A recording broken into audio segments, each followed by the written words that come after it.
એક સમયે શ્રીજી મહારાજ વડતાલમાં સમયો કરીને સહુ સંતો અને ભક્તો સાથે ઘોડે ચડીને ગામો ગામ હરિભક્તોને દર્શન કરવા નીકળ્યા. તેઓની સાથેનો ભવ્ય સંઘ વસ્તારાવળના ગામ ગાફમાં પધાર્યો. અહીં મૂળજી બ્રહ્મચારીએ અગાઉથી જઈને હરિભક્તોને ઘેર ભોજન તૈયાર કરાવી રાખ્યું હતું. ભોજનમાં દૂધમાં રોટલી, શાક, ગોળ અને દહીંનો વ્યવસ્થિત પ્રબંધ હતો. પછી શ્રીજી મહારાજ પધાર્યા અને બાજોઠે બેસીને ભોજન લીધું અને પછી બીજું જમવાનું સામાન તથા પાણીના ઘડા ઉપડાવીને કહ્યું, ચાલો સહુ નદીએ જઈને જમશું. આગળ બધા નદી કાંઠે ભેગા થયા.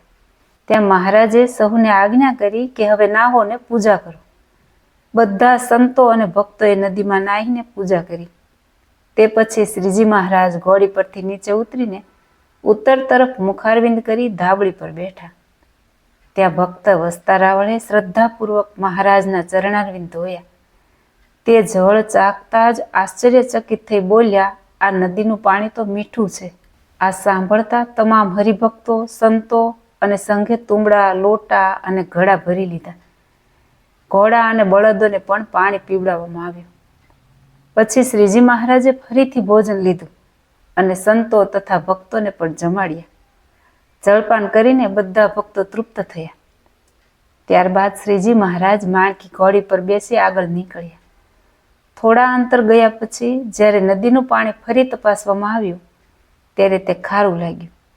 તે જોતા મુક્તાનંદ સ્વામી બોલી ઉઠ્યા, મહારાજ, આ તો તમારી અનંત કૃપા છે.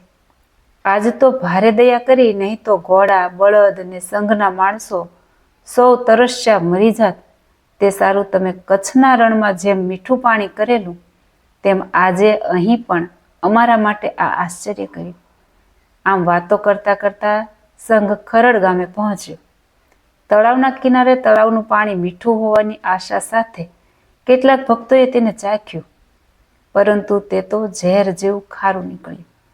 ગામના હરિભક્તો બોલ્યા, આ નદીનું પાણી હંમેશા ખારું રહે છે, પણ એ તો શ્રીજી મહારાજની કૃપાથી મીઠું થયું હતું. નિત્યાનંદ સ્વામી અને બ્રહ્માનંદ સ્વામીએ મહારાજને દંડવટ કરીને કહ્યું, હે મહારાજ, આજે તો તમે અમારો જીવ બચાવ્યો. શ્રીજી મહારાજે સૌની રક્ષા કરી. તેમનામાં શ્રદ્ધા વધુ પ્રગટ કરી અને ગામો ગામ ભક્તોને દર્શન આપતા ગઢપુર પધાર્યા. આ કથાનો સંદેશો એ છે કે શ્રદ્ધા અને ભક્તિથી અશક્ય પણ શક્ય બને છે. શ્રીજી મહારાજની કૃપા હંમેશા તેમના ભક્તો પર રહે છે. બસ શ્રદ્ધા અખંડિત હોવી જોઈએ. જય સ્વામિનારાયણ.